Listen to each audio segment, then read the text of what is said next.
Aujourd'hui, je vais vous parler d'un certain nombre de termes employés dans les textes de la norme ISO 9000 en version 2015, dont il est capital pour tout débutant, pour toute personne qui veut étudier la norme ou qui veut interpréter les exigences de la norme.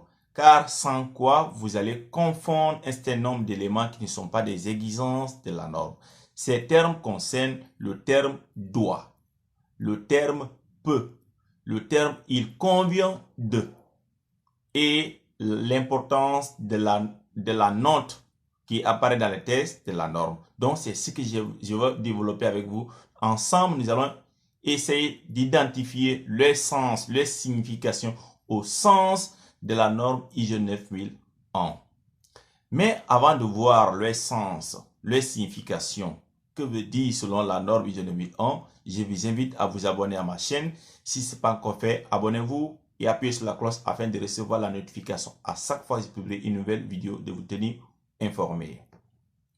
Le premier terme doit.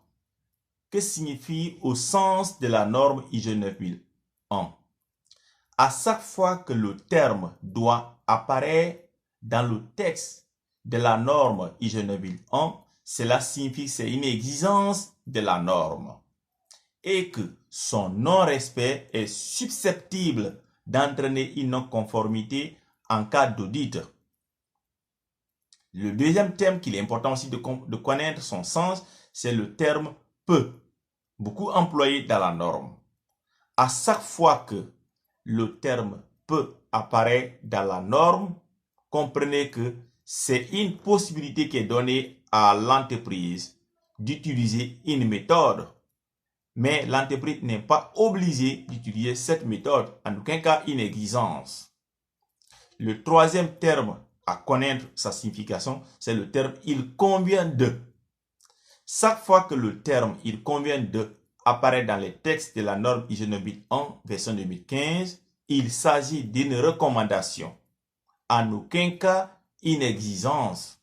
L'entreprise n'est donc pas obligée de suivre cette recommandation. Il est libre de suivre ou de ne pas suivre cette recommandation. Le dernier point, terme important à connaître, c'est les notes. Tout texte qui apparaît sous forme de note, en général après un paragraphe, constitue une clarification des exigences du paragraphe qui précède la norme.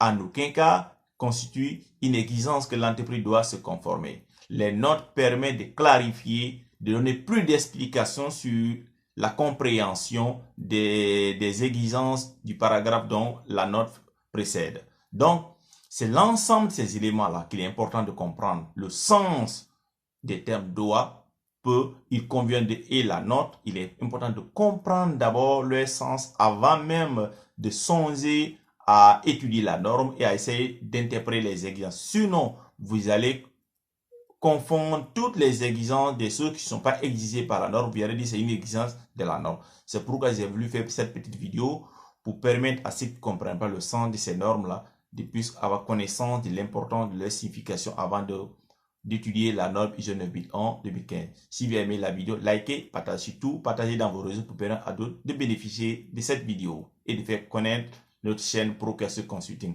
Merci.